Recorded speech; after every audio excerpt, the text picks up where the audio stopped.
It's January 6th, 2020 or 2020, Hmm. and I'm on line with Sarah Buckley in Brisbane. I'm John Travis in Mullumbimby, New South Wales. You're over the border there in Queensland.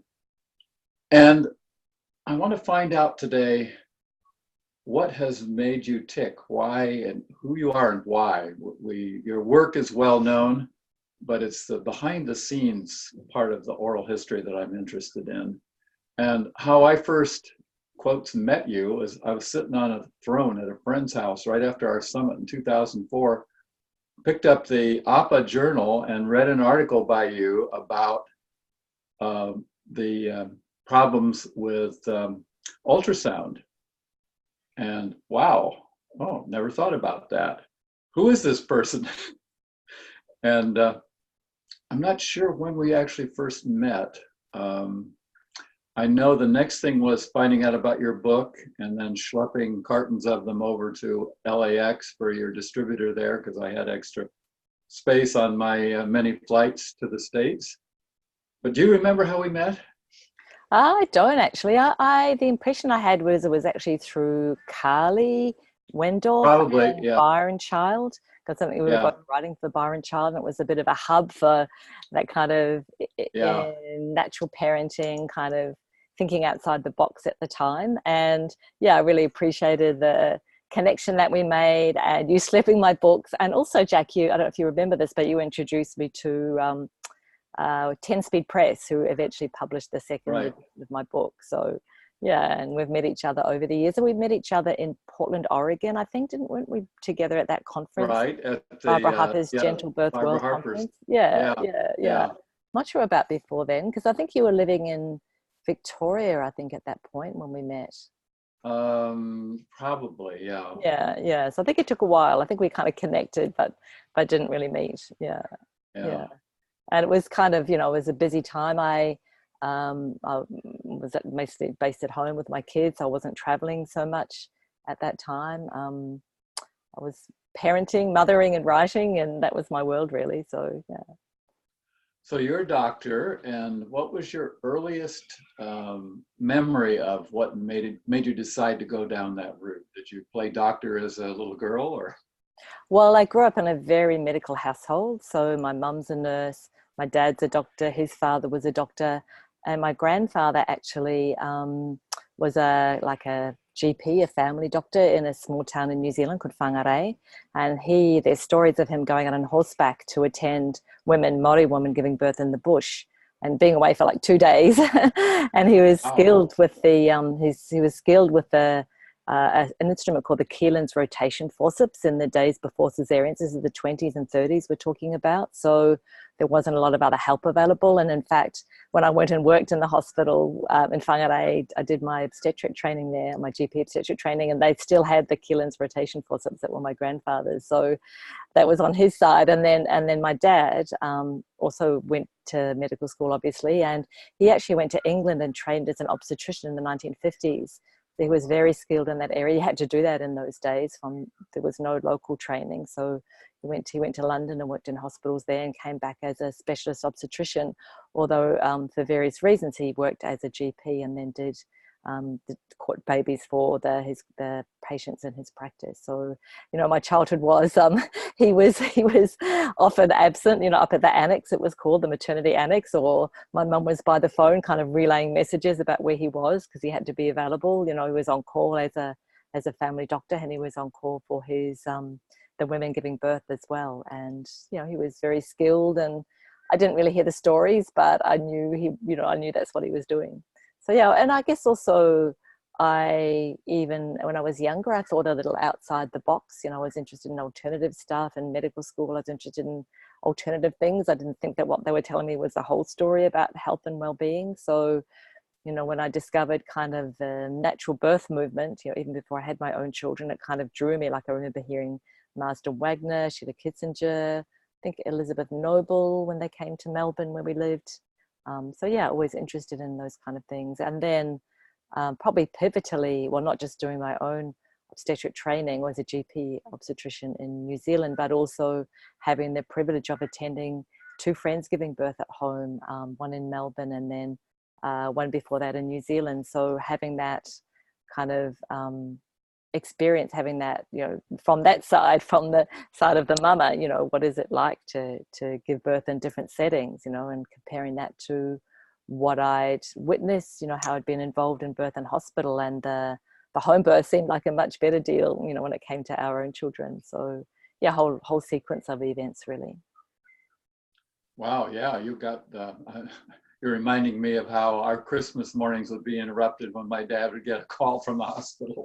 Yeah, it was a big commitment in those days, like no pages, no cell phones, like he had to be at home, or someone had to be at home to say where he was. So yeah, it was a big commitment for the whole family in those days. Yeah.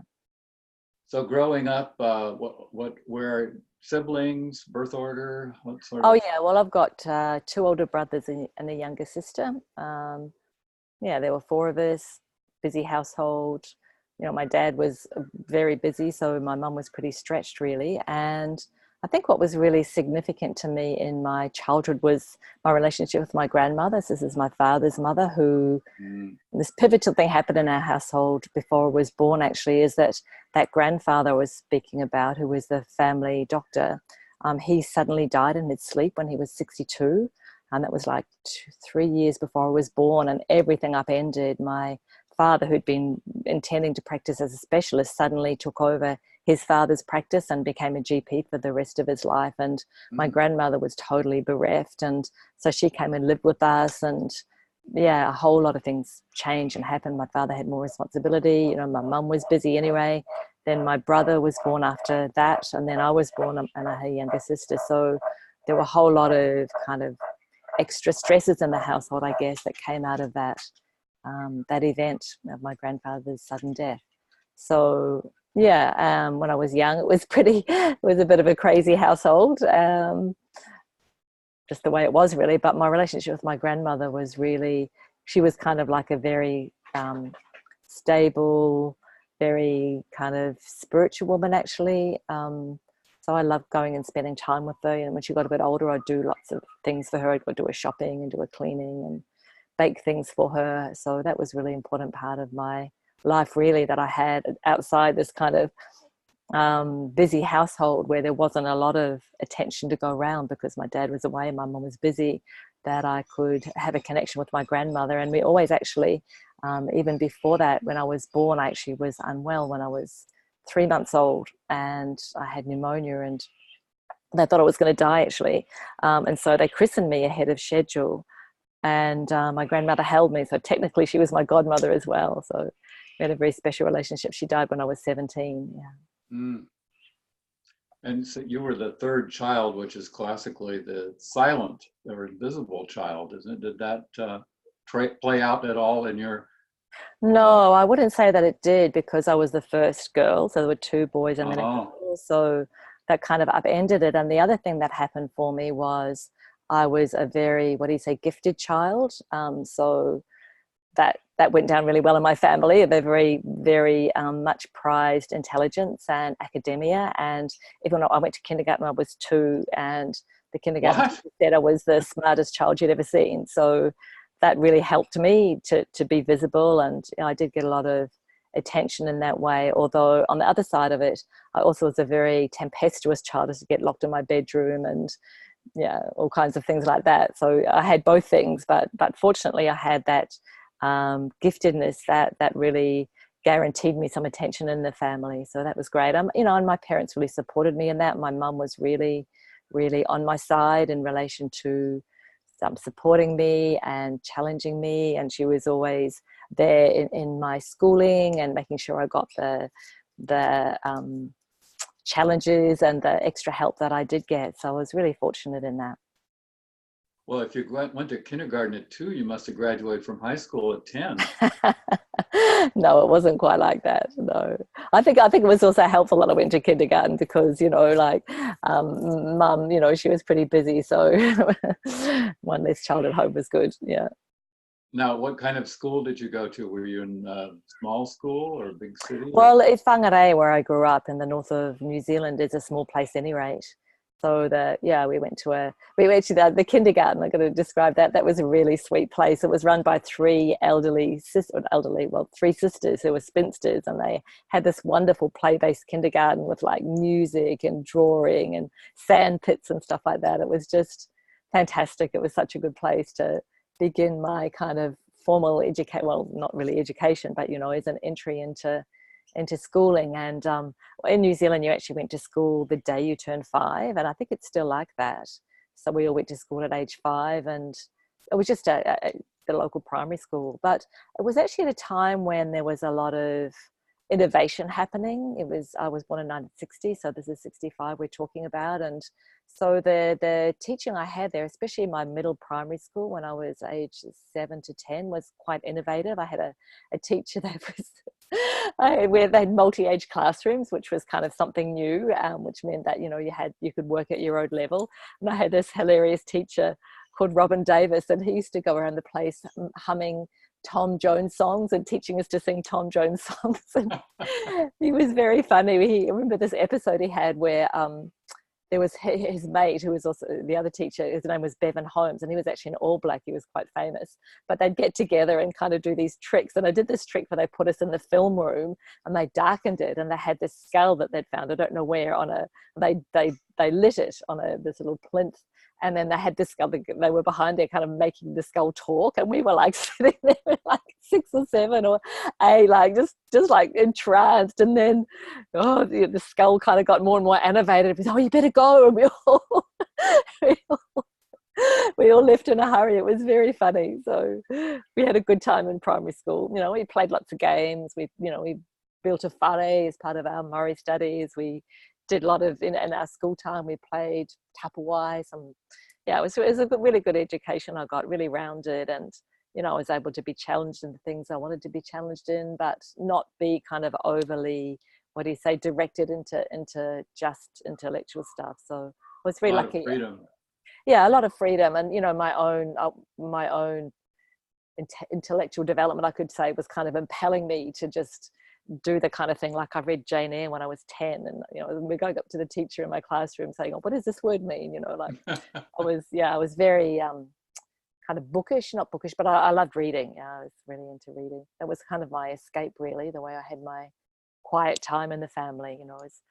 I think my family are kind of quite thinking types, and I was like a feeling type. I was quite introverted, so that's kind of how I got my quiet time. My favorite books when I was growing up actually were the Narnia books, and I just like dive into the world of Narnia, like a fantasy world, and I love that. And Wuthering Heights was my other favorite. And just for our viewers probably who don't know what All Blacks are, but it's New Zealand rugby team. they're very famous. And so how many were in your graduating class then? And you they mean call forms in New Zealand? Would it be form? You mean primary school? So, well, actually, No. in New Zealand, you're at primary school from age 5 to 10, and then there's actually called an intermediate school, which is kind of a step up to high school. So you're there from 11 and 12, and then there's high school. But for high school, which is age 13 to 17, I actually went to boarding school in Auckland, which is about 2 hours away. I went to a Catholic boarding school called Variability.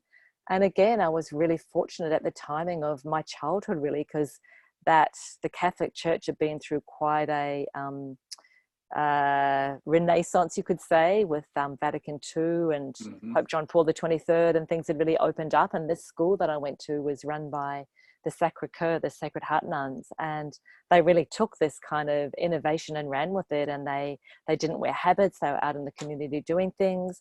And I think the other thing about the Sacred Heart nuns is the Sacre-Cœur was founded by a French woman called Madeleine Sophie Barrett, and there wasn't this is my interpretation, there wasn't a priestly equivalent. So they weren't under the control of priests of the male in any way. They were their own bosses. And as I said, they did very innovative things. They were teachers, they were out in the community.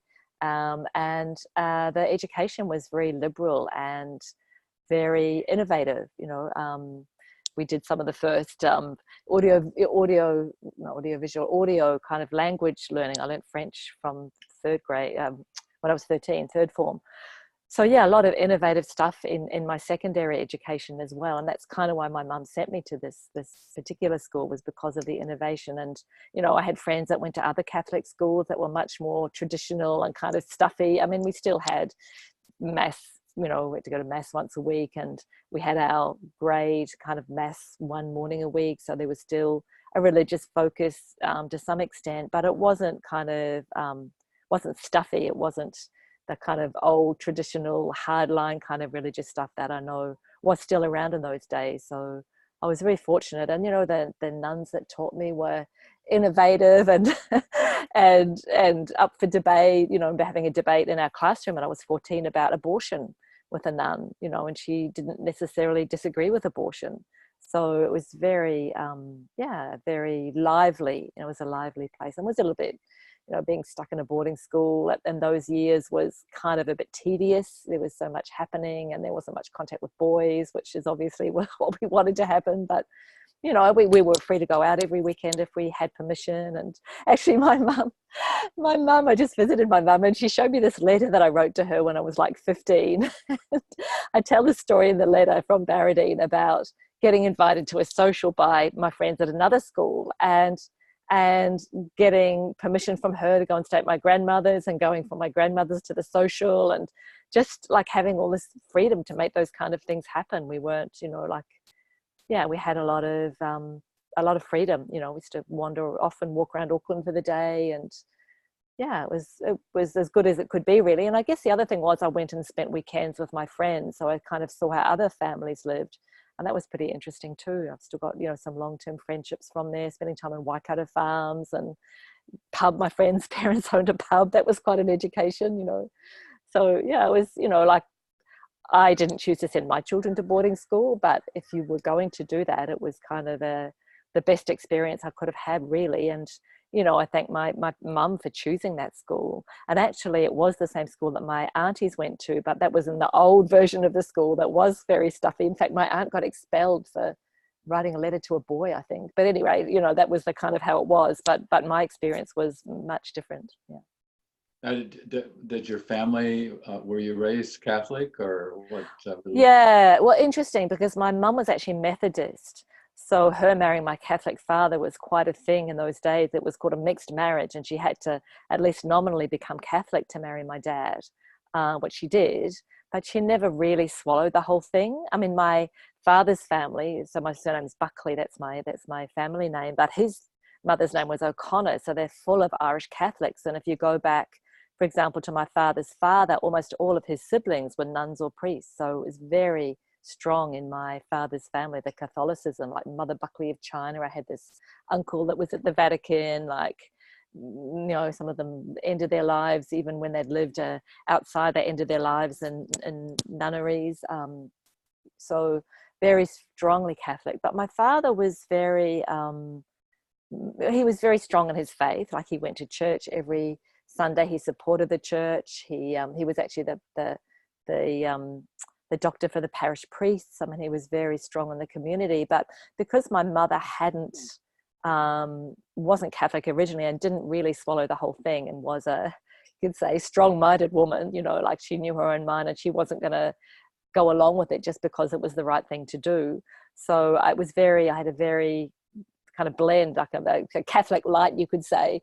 And my mum told a story about my brothers, because my two older brothers, naturally, because of the Catholic community, went to the local Catholic school. But my mum told the story about one of them coming home one day and said to my mother, what's a what was the term, forward little hussy, or something like that. That's not exactly the right terms, but mum said, well, what do you mean by that? And he said, one of the nuns called one of the girls in my class a forward little hussy. And my mum was just shocked. She was so outraged by that. She took them out of the school, which obviously would have been quite a difficult thing in the Catholic community.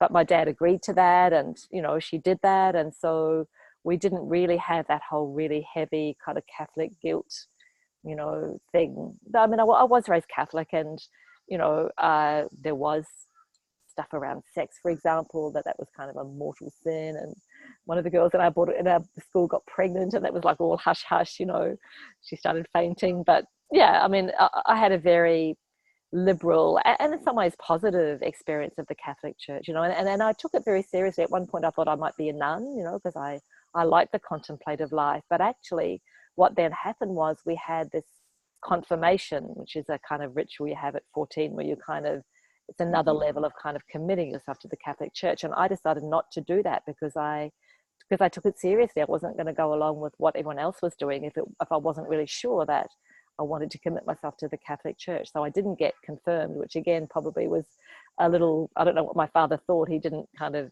never gave us a hard time about it, but it was kind of more a marker of my seriousness around it than my kind of rebellion against it. Yeah, but my dad was very, you know, even though he had this strong faith, you know, which was really important to him, and even when he died, like he had the priest there, and it was obviously a great strength to him. And my grandmother too was very devout, spiritual woman. But actually what happened was that wave of, I'm telling you the history of the Catholic Church here, but that wave of reform that went through the Catholic Church kind of came to a grinding halt, I think, in the late 60s. They had a different pope. I can't remember the whole story, but you know, they had a liberal priest at the local. I remember going to mass with my grandmother when it was in Latin when I was age 4, because she lived just opposite the Catholic Church, which I don't think was an accident. And then they had these reformist priests come through, and they started singing the guitar at church, which my father hated. Yeah. And then you had to turn around and shake hands with people. He hated that too. He was very, anyway. But then they had a liberal priest come in, and then something happened. He said the wrong thing, and this wave of reform kind of crashed on the rocks, and he got removed. And my grandmother never went back to church after that. She was really aghast at that, even though she was, you know, she had a strong faith, but she wasn't willing to. Again, I guess that's what I'm describing running through the family, really. Like, we're not going to just do it because it's a thing to do. Like, I guess we make up our own minds about things, and we're not going to go along with the crowd if it's against our principles. So yeah, it's interesting. So you graduated from the school, what, in about 70? 77, yeah. I was a very good student. So I was like dux of the college. I was like head girl. I was very, I did the right thing. And we also, actually, we had it was interesting because we'd always had a nun being the principal. And then when I was, the last 2 years, I got a male as a principal, a man from outside who again was a Catholic. And it worked really well. I think it was good. And I actually got on quite well with him. And I had a bit to do with them because I was the school captain, head girl, as we called it.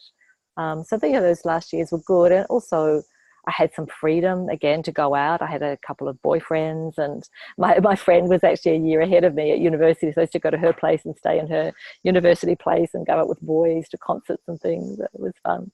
So yeah, I graduated when I was 17. I was a little young for my class because my birthday was in May. So that meant that I either had to be a little bit young or a little bit old for my class. So I was a little bit young. I think I was the youngest in my class. So yeah, I was just 17 and a half when I graduated. And I applied for, I went through this thing. I thought maybe I'll be a teacher, maybe I'll be a nurse. But then I guess I was interested in biology, had a really good biology teacher. And I think also there was something in there about wanting to get my dad's approval. You know, I had this big thing where the smarter I was, the more kind of attention I got from my dad. And my dad was busy all through those years, you know, running his own practice. And he'd just get home at the end of the day and just be exhausted. And he'd just sit down in front of the television and kind of not really talk, or just kind of replenishing himself really for this big job he was doing. And towards the end, he got really, really grumpy about it.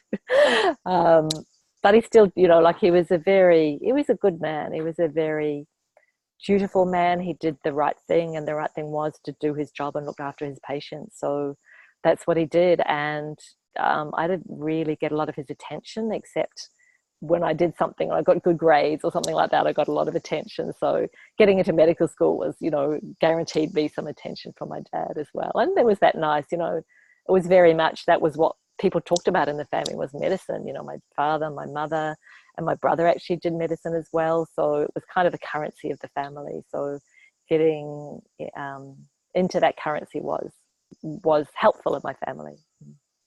And so you applied to several schools, or what? Yes, I did. So in New Zealand, there was Auckland and Otago, and Otago is in Dunedin down the south, is actually where my father went and my grandfather went.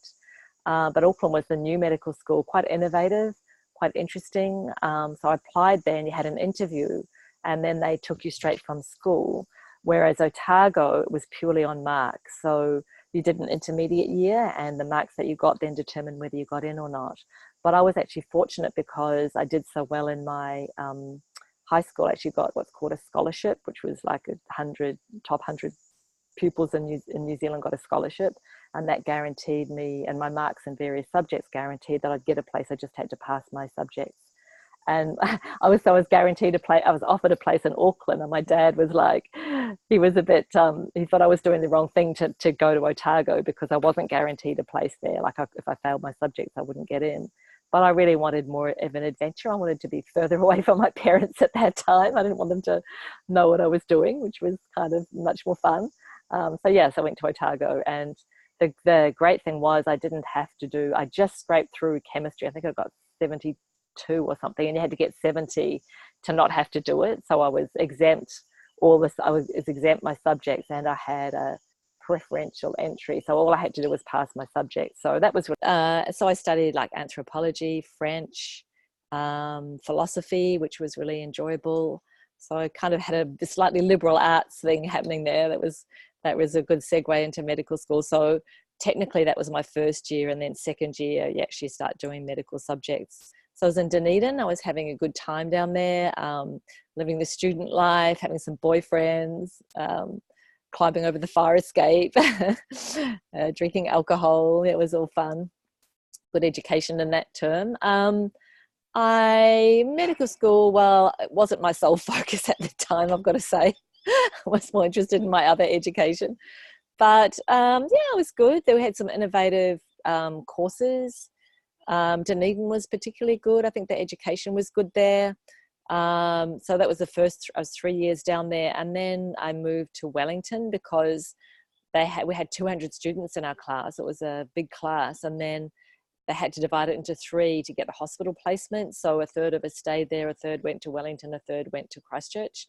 So I chose to move again and go to Wellington, which was a good move. I enjoyed living in Wellington, but the teaching was actually not very good in Wellington. I was kind of underwhelmed with the teaching, which was kind of a result of the politics. And it was, I learned what I needed to learn, I'd say, but I didn't think the education was really that good. We had a whole handout on tuberculosis and like a third of a lecture on asthma. So it wasn't really reflecting the kind of things that are happening in the community. And especially, for me, eventually becoming a family doctor, a GP. So, I've never seen anyone in practice with tuberculosis, but I've seen lots of people with asthma. So, that aspect of the education actually wasn't all that good. I got a little, disheartened halfway through. I thought, is this really what I want to do for the rest of my life? And I took a year off.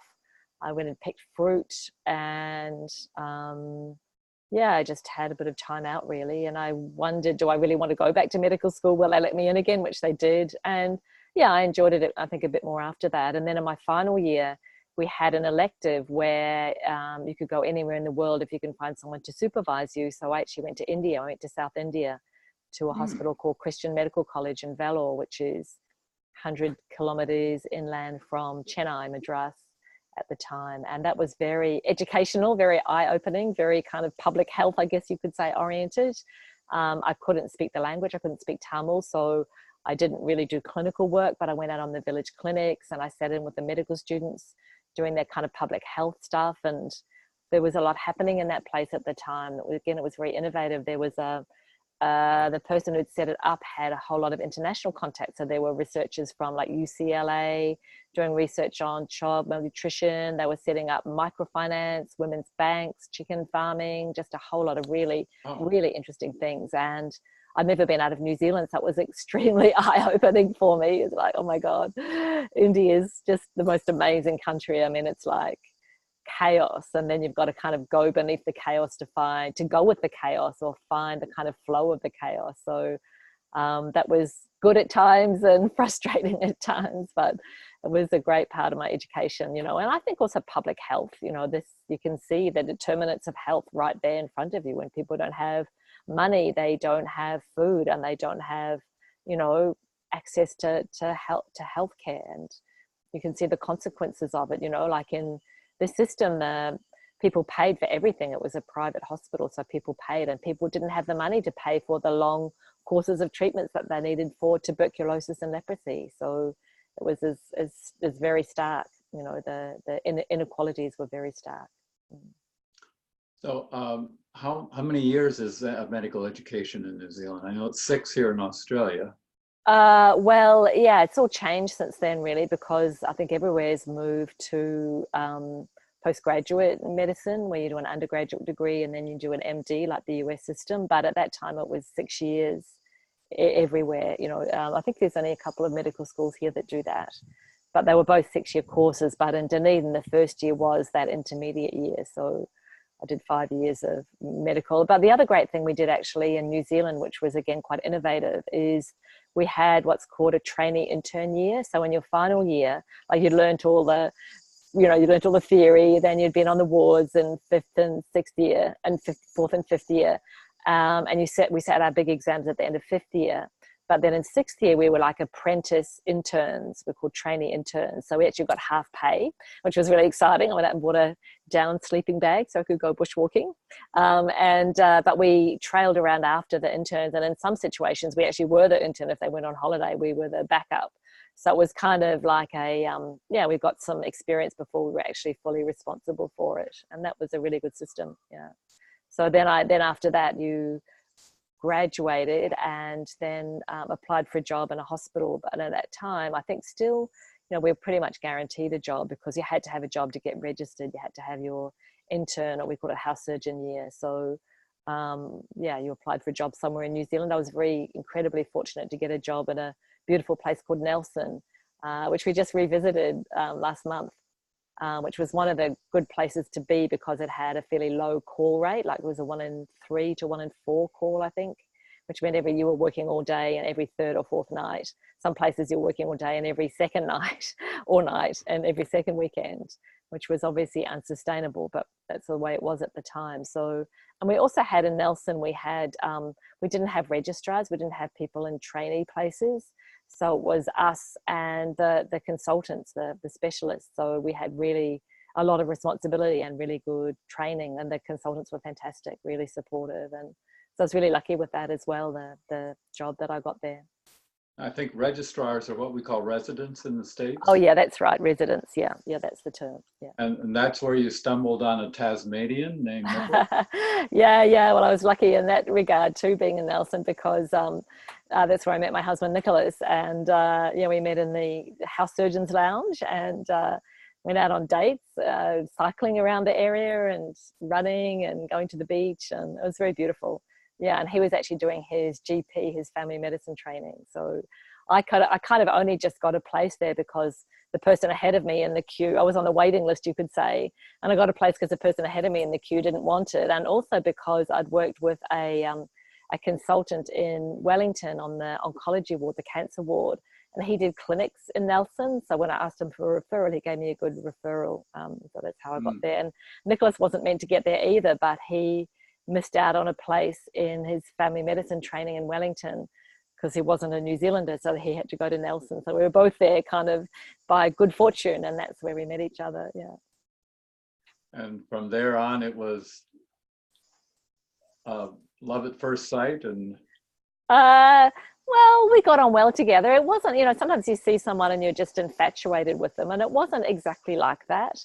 And I actually think that's I'd had relationships like that, and you're kind of always a bit awkward and kind of self-concerned, and it wasn't like that with Nicholas. I felt we were much more compatible and we had a lot in common, and we were kind of free to be ourselves more, really. So it was good. It was good. But in the beginning of the relationship, I wouldn't have predicted that we'd be together 34 years later. But And then the next step in your medical training?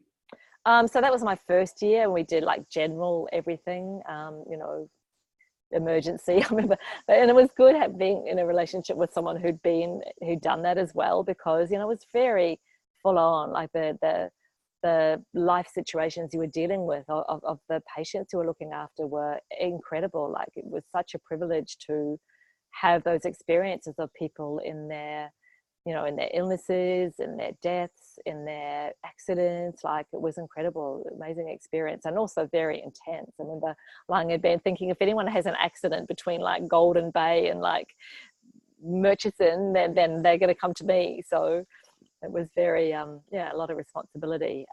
But it was good. It was good. Yeah, we were very well supported. I think that was a good thing.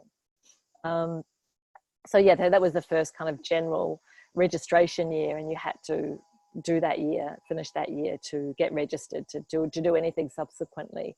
And I wasn't really sure what I wanted to do. Maybe I was interested in psychiatry at medical school until I actually did my psychiatry rotation. I thought, oh, I don't like this stuff. It was kind of odd.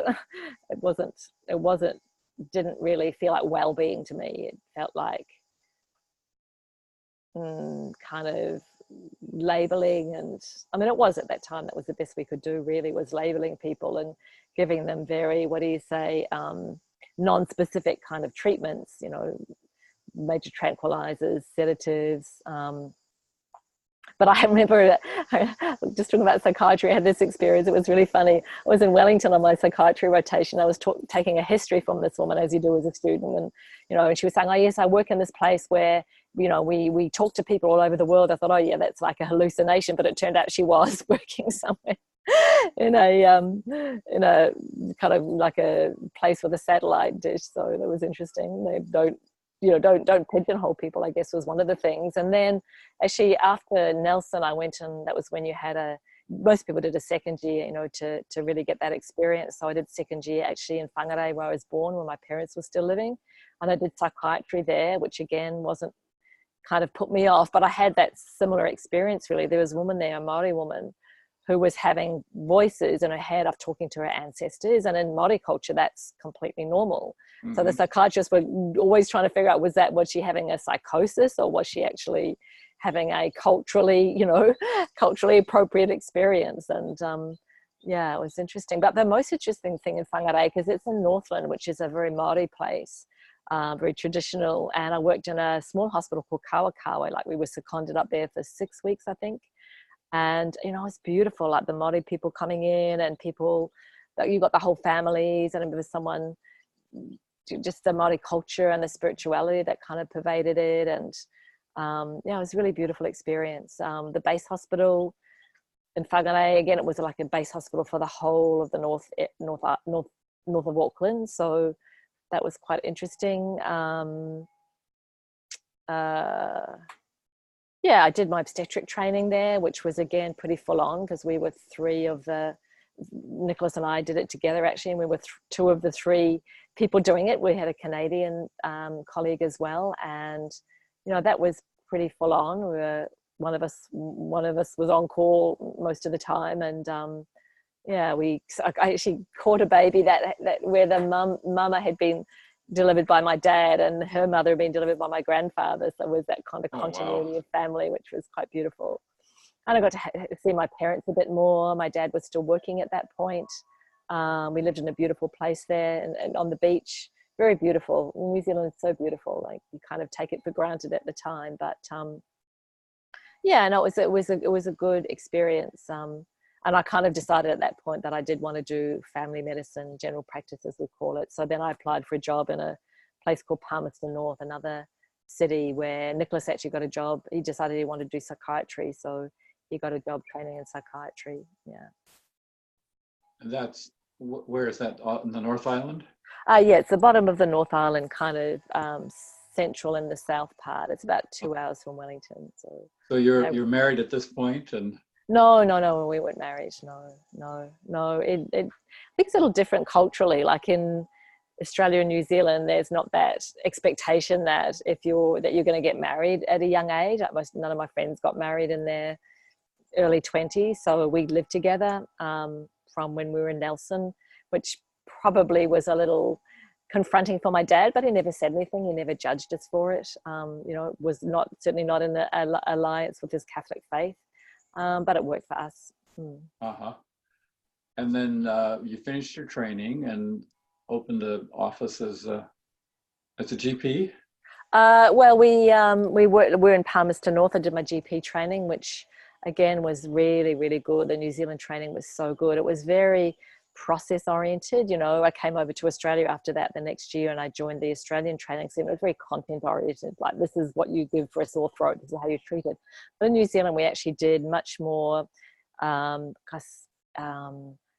techniques, like interviewing techniques. We do a lot of consultations where we videoed ourselves and then critiqued ourselves. Like, did we connect with the person? Did they get all their needs met? Like, you know, it was really, really good. Like, you can't, you know, the content changes, like, you know, how you treat a sore throat today and how you treat it tomorrow might be different, but your skills and the interview is what it is all based on. So that was really, really useful as a GP. Really excellent training in New Zealand. And then I remember being we went out to dinner one night in Palmerston North, and Nicholas said he wanted to move back to Australia.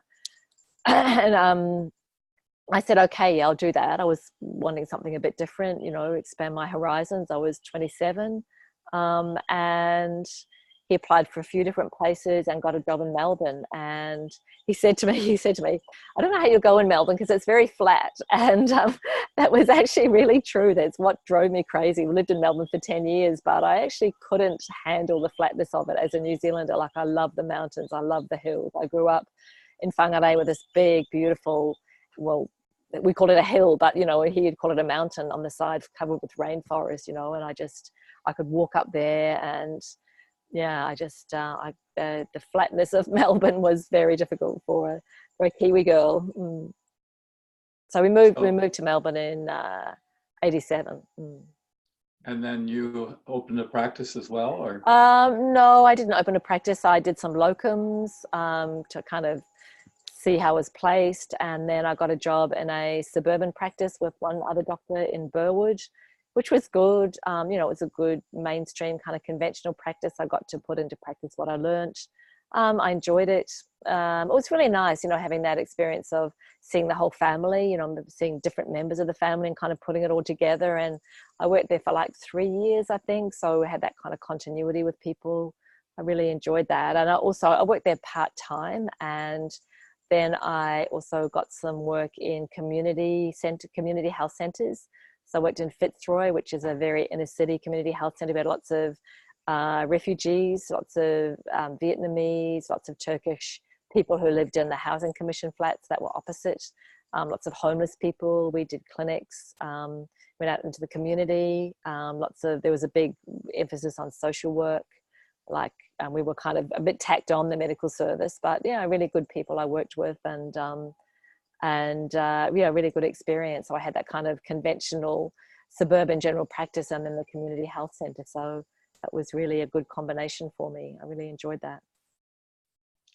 And then eventually you wound your way up to Brisbane?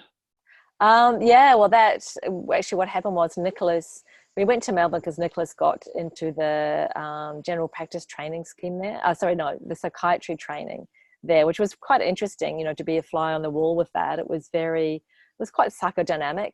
He worked with psychotherapists, and there were some like classical Freudian people working there at the time. He worked in a gender dysphoria clinic where they did gender reassignment. But in the end, we had a tragedy happen because not long after we moved there, Nicholas's brother took his own life, which really had a big impact on us, well, everyone, his family, obviously. And Nicholas kind of decided that psychiatry wasn't the answer. And yeah, kind of mooched around a bit, did some, a bit like me, family practice, did some community health, did some children's health checks, for public health kind of stuff. And then eventually he got a job in a new centres that was set up to improve the healthcare of adults with intellectual disabilities. So he got a job working, and he kind of, eventually the person who was in charge of that left, and he was in charge of that. And then he did a good job of that. He really got his teeth into it, really enjoyed it. He did his GP training. He did his GP exam as well, which was pretty full on. And then on the back of the work that he did there, we got offered a job in Melbourne. But that was 10 years we lived in Melbourne. So the first 3 children were born in Melbourne, and I had quite a nice community there. I had some friends with children the same age, which was really sweet. And then we lived in a suburb and called Alphington, so there were lots of young families in the street. I made some friends that I'm still good friends with, which was really nice. My friend Annie, who's a midwife who lived up the road, we're still friends. It's a really nice community full of young families. And also, actually, what was really nice was there were older people as well. It was kind of like that transition from the elderly who'd brought up their families there to, their houses being sold and bought by young families. So we had these beautiful sisters, Doris and Constance, who were 88 and 90, who lived just, in that over the back of us. So we used to see them quite a lot. They were like foster grandparents for the children. So, from my own experience with my grandmother, I really appreciated that because, we were a long way from Tasmania, where Nicholas's mum was, and New Zealand, where my parents were. So, yeah, it was lovely. It was a really nice place for the children. We had a park around the corner. We had actually a parklands with a duck pond and some bush, and it's a really lovely place. Yeah, but ultimately, then Nicholas got offered a job and moved. I thought I'm happy to do that because it's just too flat. But now you had home births? Yeah. So as I was describing earlier, I had this experience of attending women in hospital, and I did notice that the women who had the best time were those who gave birth at night when no one was around. There was a fantastic midwife who did the night shifts, and she was just so kind of laid back, hands off. And I had that feeling, we had to tick boxes and we had to attend so many births and catch so many babies. So, I'd kind of turn up at the last minute in the middle of the night, and I really felt like I was a bit of an intrusion there, and I was technically. So I had that experience, and then had supported our friends in Wellington having a baby at home. Well, she actually transferred, but we supported her at home, had a beautiful birth. We just caught up with them. Her daughter's pregnant now, which is really nice. Then our friends in Melbourne who had a home birth. So really, and also the other important part of the story I didn't mention is that Nicholas's sister was a home birth midwife for 40 years. So very much influenced by that experience. And so when we got married, actually specifically to have children, we decided there was a whole lot of things happening. I mean, David's death was kind of part of it, and obviously everyone was in grief, and it felt like the time to make a commitment to each other and have our own family. And we said in our marriage vows, which we wrote ourselves, we are part of the cycle of death, life and death, with its joys and sorrows, involves all of us. So that was kind of part of it, really. So we got married with the intention to start a family in 1989, and then our first daughter was born about a year later. So it worked. And what was it like having a home birth in Melbourne in those days? Well, there was a lot of home birth happening there, actually. So at the time, the law was you had to have a doctor working with a midwife. So, and we did actually. I'm just going to plug the computer, excuse me for a minute, in case it power. You had to have a doctor, and we actually wanted a doctor because we're fresh out of our GP training, and we knew all the things that could go wrong. And I was kind of, you have these worries when you're pregnant, which usually aren't the things that happen. But my worry was that the baby might need resuscitating and need intubating. You actually put the tube down the throat. So I wanted to have a doctor, someone there that could intubate the baby. So we had this Dr. Peter Lucas, who was available and working with a midwife. And actually we chose the same midwife who'd been the midwife for our friend that we were supporting. So we kind of got to know her a bit. I thought, that's the midwife I want.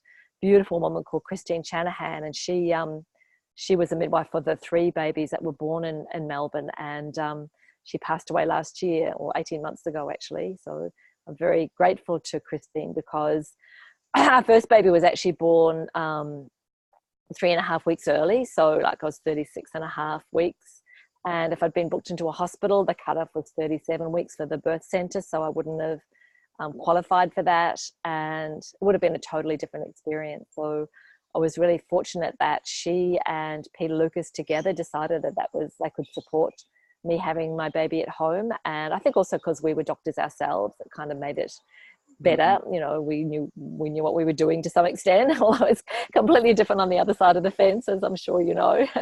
But one of the great things about home birth actually was being I'd heard my friends who were doctors tell stories about what happened to them, and in that, when we went and did our diploma of obstetrics in Auckland, hearing the women residents talk about their births, very, very medicalized. I thought, if I go to hospital, I'm either going to be overtreated, which is happens when you're a doctor. You kind of, they think you should have everything, or you get undertreated. And I've seen that in hospitals too. I remember we had a consultant come into the medical ward as a patient, and people didn't really know how to deal with that or how to talk to him, so he kind of got ignored.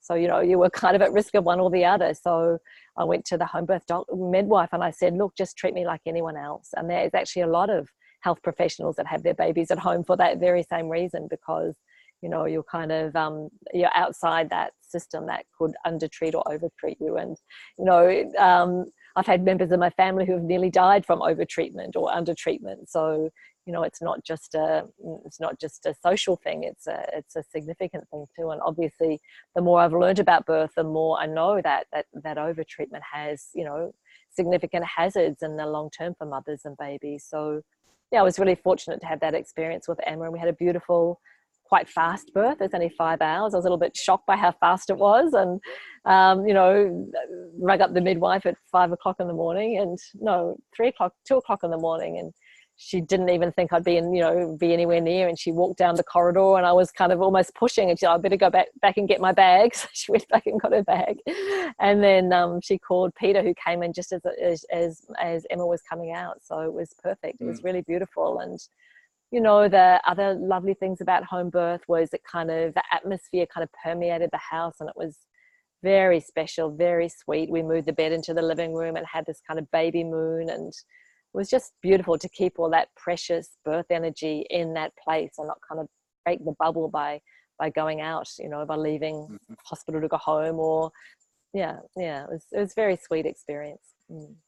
Now, did you do a Lotus birth at that point? No, I didn't. I had a very nice, as I said, baby moon. We didn't really go anywhere for at least a week. I remember carrying Emma around in the front pack, walking around the local area. It was lovely. It was really sweet. Yeah. And similar with the other 2 kids that were born in Melbourne?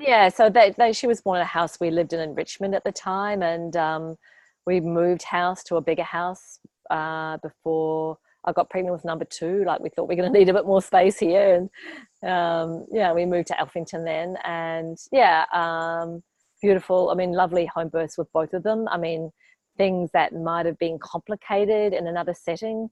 For example, Zoe was born posterior. My most kind of normal in some ways. She was on time, but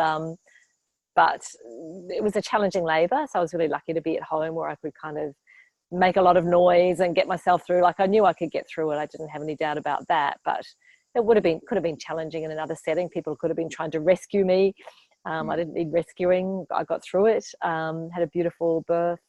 And we had a Lotus birth with Zoe, which was very sweet. I think one of the really nice things about Lotus birth is, it really has everyone kind of secluded for that time, or as I say, you can't take your baby to the supermarket. So we were at home for, I think, 6 days with Zoe. Yeah, it was beautiful, and having Emma there and family around, our community around. And then my mum and dad came when she was about 2 weeks, and helped out the family, which was lovely. And then Jacob's was fairly similar, really. The difference was that he was kind of a little ahead of schedule in terms of having a third baby. And I didn't know my dates because I was still breastfeeding Zoe. And so I was never quite sure when to expect him. And I was very fortunate to have care providers who were happy, relaxed with that. We did some tests and they were all fine. And when he was born was like 2.5 weeks later than what we initially thought, but when he came out he was covered in vernix, so obviously he was on time. But that again could have been complicated in a setting with different rules, I guess. So I was really fortunate with that. Had a beautiful birth. He was born in the water actually at home, which was good. Gave me some space, because by that point we had the 2 children there and someone else to look after them, and we had Nicholas and we had Peter, and I had a midwife, so there was kind of a room full of people. So the water was good to give me that private space. It was beautiful. Yeah. Now, probably most of our viewers won't know what a Lotus birth is. And I remember there was a woman in Melbourne who was promoting it. I went to the launch of her book back in the 90s, I think. No, it was in the early aughts. What do you remember? Do you know who I mean?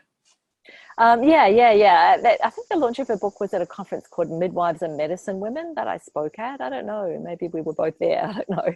But anyway, so yeah. So Lotus Birth was a woman called Claire Lotus Day, who was a clairvoyant in the US, and she kind of had these what do you say, questions about cutting the cord. You know, is it a good thing to do for babies? She'd actually, like, spiritually, like with her clairvoyance, seen like trauma around people's umbilicus. And she read a book by Jane Goodall, the chimpanzee expert, called In the Shadow of Man. And apparently in that book it says that chimpanzees don't, most animals, when the baby's born, they chew through the cord and eat the placenta. But apparently chimpanzees don't, or some chimpanzees don't, they carry it around. So she had this idea, well, maybe that happens with, you know, maybe that could heal this trauma or prevent this trauma that I'm seeing. And she kind of pored over religious texts and found some kind of references to something like that in some religious texts.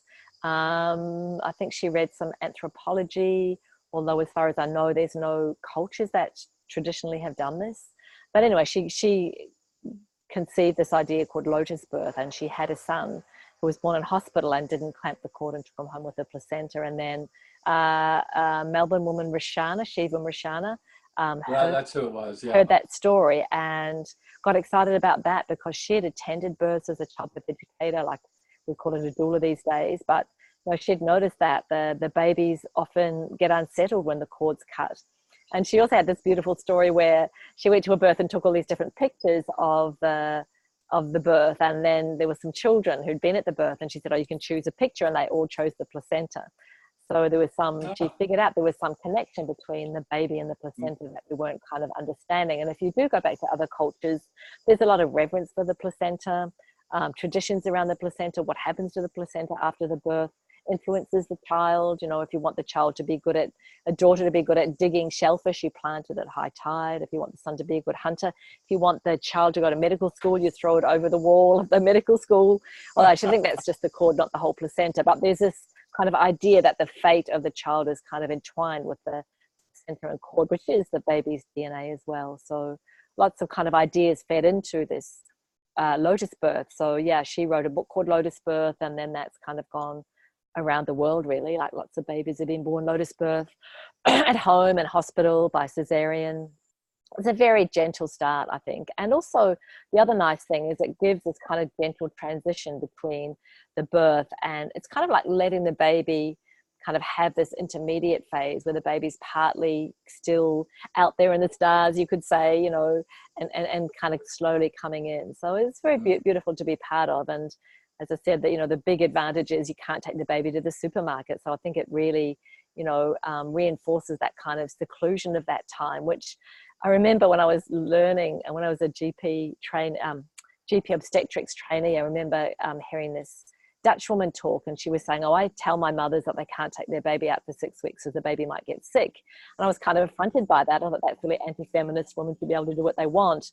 But now, you know, I see the wisdom of that, and every culture has a seclusion period because you are so vulnerable and open, and you've just opened yourself in the biggest way possible. And, you know, you do need some closure, you need some protection, you need some closing, some, you know, some seclusion at that time. And as I said, every culture does that. Even our own culture has done it for 6 weeks classically. You know, there was a churching ceremony where women actually took their baby to church for the first time at 6 weeks. So that 40 days, 6 weeks is kind of a mark that's kind of common in lots of cultures. But the nice thing about Lotus Birth is you don't, you know, like, I think, again, we've kind of been a bit brainwashed or fooled into thinking that we're superwoman and we should just grab our baby and go back and work in the fields kind of thing. And that is just, so from my point of view, really an ineffective transition. You know, it's really harmful to the mother, it's harmful to the baby. You know, the mother needs nurturing, needs seclusion, and you know, we need to honor that time and the work that the mother's done in the birth. So for me, Lotus Birth is part of that, like really anchoring that seclusion, the preciousness of that time. My sister-in-law, Sue, who I mentioned, the home birth midwife, she calls it the golden orb of the baby moon, like this big egg that mother and baby are in together, you know, and if you pierce that egg, you don't get it back. So, you know, really honoring that that membrane, that golden orb that surrounds mother and baby at the time. And in my own experience, like, you know, the more children I've had, the more I've honored that time, because I know that if I get a good baby moon, if I get a good 6 weeks, or as much as I can, then I'm going to have much more energy. I'm going to be in a better space for the whole first year. So yeah, because it is a mother-baby unit. And the West, we think they're separate, but they're really not for quite a while. So that really honors that reality.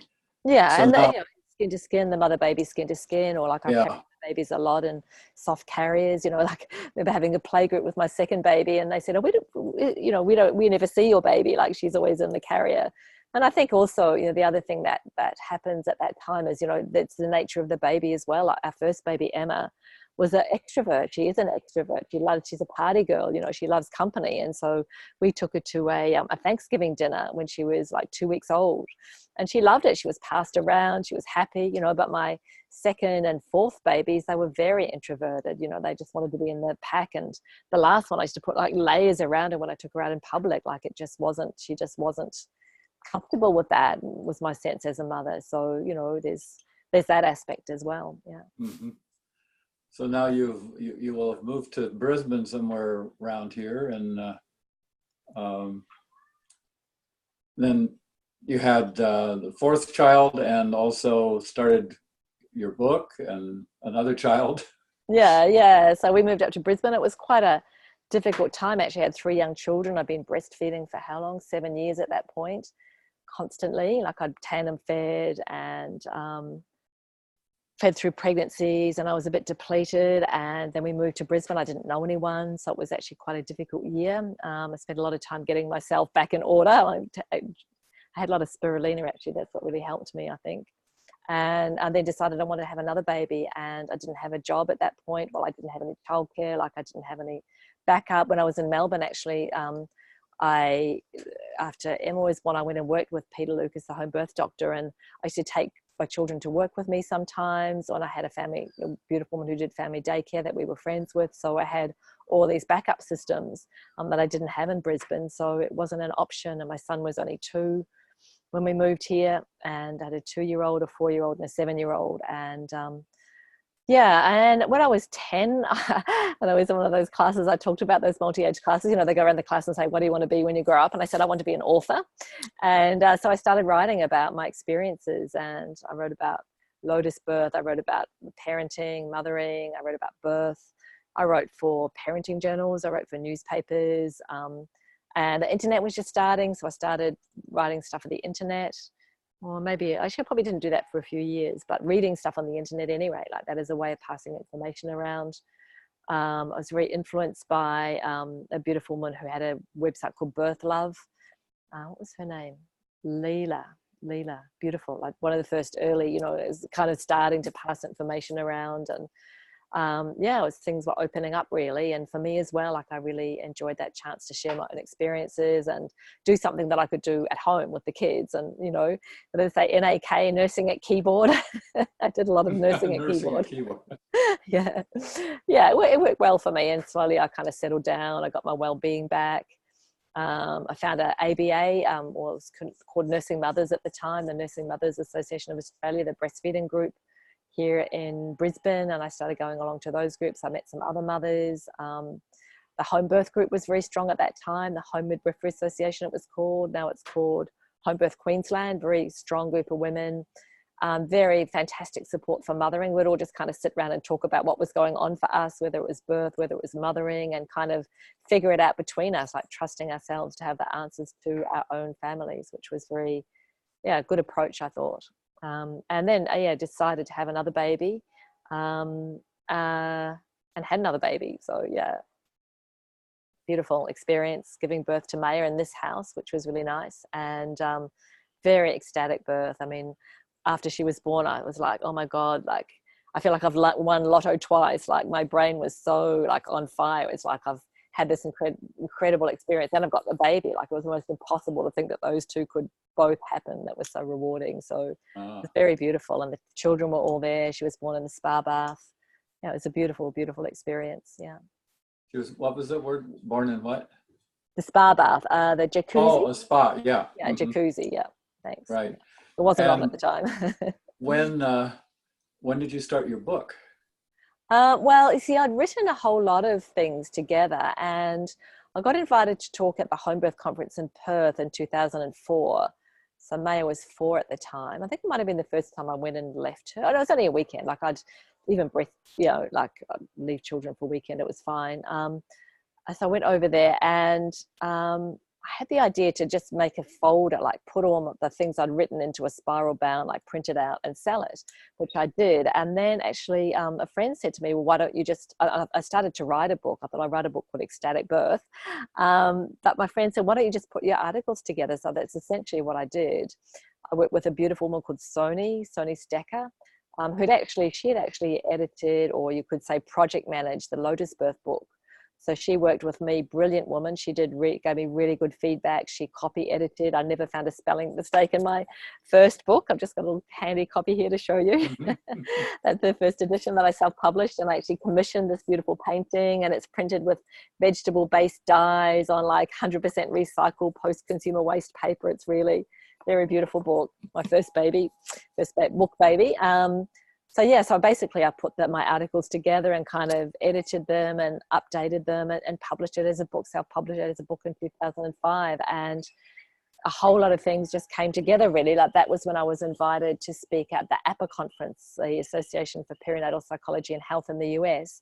Was actually Bruce Lipton and Margaret who were organizing it, and they offered to bring me over and pay my airfare and everything, which was fantastic. And I gave a talk there, and my book had just come out. In fact, it only just made it. I had to get it shipped from Melbourne, the hard copies shipped in boxes to take to the US. And it was kind of an emergency birth because there was a pilot strike, and the books, like, were they going to make it? Were they not going to make it? I was leaving on Sunday. This was Friday. And they were in some shed, over by the airport. I had to go to the shed and pick them up. And fortunately, they found them amongst this huge mass of stuff. So by good luck, it all happened. And I took, I think, 50 copies and excess luggage with me, like schlepping them around to the US. And as you say, as you helped me with, like, that was the only way of getting there, was to physically transport them. There wasn't like print on demand. There wasn't all the self-publishing tools that there are now. So I had them in my shed, and I physically posted them to various places around the world, and it kind of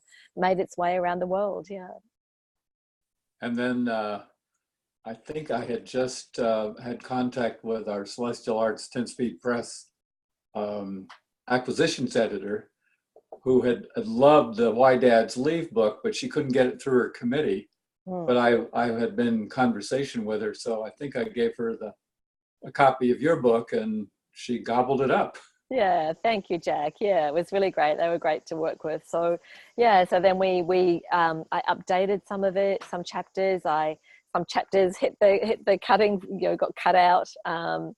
Some chapters, I wrote some new chapters for it, and then it got edited and kind of really nicely strung together by 10-Speed Press, which is now, what is it, 10-Speed Press, an imprint of, Celestial Arts, 10-Speed Press, Crown Publishing, Random House, Penguin Random House. Anyway, yep. It's Penguin Random House now, which is actually really useful. It's a big publisher and kind of a little bit harder to kind of navigate your way through, but it means it's available all over the world. And yeah, it's great. Yeah. I can go to New Zealand and there's copies there. I can go to Europe, there's copies there. It's really been a great to have that. So thank you for that. Really appreciate it. And then you undertook your massive research project that took as long as a book to produce. Yeah. So I guess what I was interested in, I think in 2002, I was invited to speak at the Childbirth Educators Conference here in Queensland on the Gold Coast. I remember going there, and what I put together for that presentation was, did I call it Ecstatic Birth? I can't remember, but it was really about the hormones of labour and birth. So that's what's become my passion. When I was even among the having babies thing, I heard Michel O'Donnell talk a few times, and he talked about the hormones of labour and birth, oxytocin, prolactin, stress hormones, endorphins, and I thought that's really interesting. But I kind of wanted more science behind it. Is there science behind this?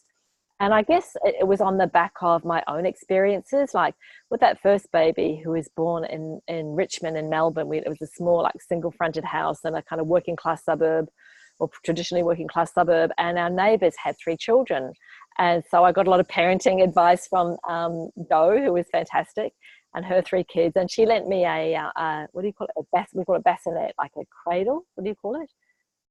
Yeah, to put the baby in. So I set up this room and I had the bassinet in the room, and that's where the baby's going to go. But then after Emma was born, and as I said, it was a very fast labor, 5 hours. Like, I felt like my brain went from here to like 90 degrees. It just, my brain, I could feel my brain change, and I wouldn't have her more than an arm's length away. Like, I just wanted to hold her all the time. And I remember going to the library when she was like 2 weeks old or something, and feeling like I had my arm cut off. Like, I had this very physical experience of wanting to be close to my baby and, you know, feed her and breastfeed her and sleep with her, and all of those things just kind of kicked in. And I was kind of curious about, well, what happened? Like, what the hell happened there? Like, because it wasn't how I was raised. It wasn't how I intended to raise my children. I didn't, so that was what kind of interested me in what Michelle O'Don said, because I knew something had happened, but I didn't really know what it was. And it was something to do with all these things that had happened to me in labor and the hormones. And so I got really interested in that. So I gave a talk about that in 2002, I think. And then I put that all together as an article for a magazine called Mothering Magazine. And that was published, that was 2002. So no, maybe it was 2000. Anyway, somewhere around there. May was born in 2000, and maybe it was 2001 I did the talk, and then 2002 I wrote this for Mothering Magazine. I'd written a few things for them, which is a beautiful kind of gentle parenting magazine in the US.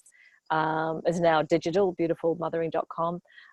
So I wrote an article called Ecstatic Birth, Nature's Hormonal Blueprint for Labor, and I poured all of this research that I'd done into the hormones and what we knew about them from human research, from animal research, and, you know, made what I think is a compelling argument. And it's really been, it's gone all around the world. It's in all kinds of, almost every childbirth educator's training manual, and I've updated it in 2010. I'm going to update it again, but it's really been a classic, Ecstatic Birth, Nature's Hormonal Blueprint for Labor. You can go to my website and get it as a free ebook, but it's really been my giveaway, you know, my own experience of that ecstasy in birth, and saying, you know, the message is, this is the way it's meant to work. We're meant to have that incredible activation of our pleasure and reward centers that bonds us to our baby, because and then we're rewarded for being with our baby and holding our baby, because, you know, for 99.999% of human history, if we put our babies down and turned around, the baby might not be there when we turn back. If we put our baby somewhere else to sleep, the baby wouldn't be there in the morning. So we have this hard wiring to keep our babies close, to keep them safe, and that's why humans have survived. And it starts through the activation of these reward and pleasure centers massively during labor and birth, the endorphins, the oxytocin.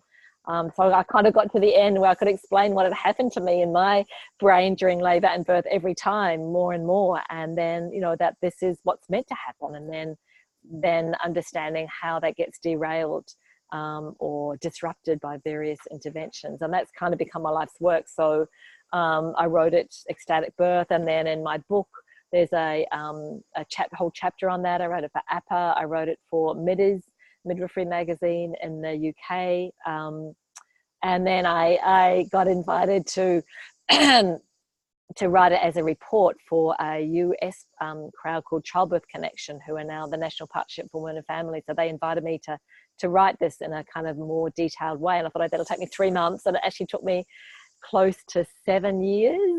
I haven't got a copy of it. On and on. Yeah. So the size of the report was, the length of gestation was equivalent to the size of the baby. So it came out bigger than Ben-Hur, you know, huge, like 1,400 scientific references. Like I'd really pulled out from all the animal research and the human research and the studies and all the science I could find to back up the kind of things that I'd known in my own body and that I'd been saying in kind of, you know, to some extent, but really that kind of anchored it all in. So that's called Hormonal Physiology of Childbearing, Evidence and Implications for Women, Babies and Maternity Care. It's a totally free download. You can go to NPWF, National Partnership for Women and Families, and find it there. Just search Hormonal Physiology in My Name, and you'll find it with all the references. So that was published at the beginning of 2015 as my, again, like really, you know, when you think of, you know, essentially it comes from my own experiences. Like I want every mother, baby, father and family to have the best possible start. And the best possible start is when we respect, you know, our hormonal physiology. And, you know, it's not that everyone has to have a home birth, but, you know, how can we, as I say, fill in the hormonal gaps? You know, how can we respect this? How can we move mother and baby towards more physiology, even when interventions are needed? In fact, you know, Jack, I had a dream last night, and in my dream, you know, Mothering magazine, it went digital. They stopped publishing it.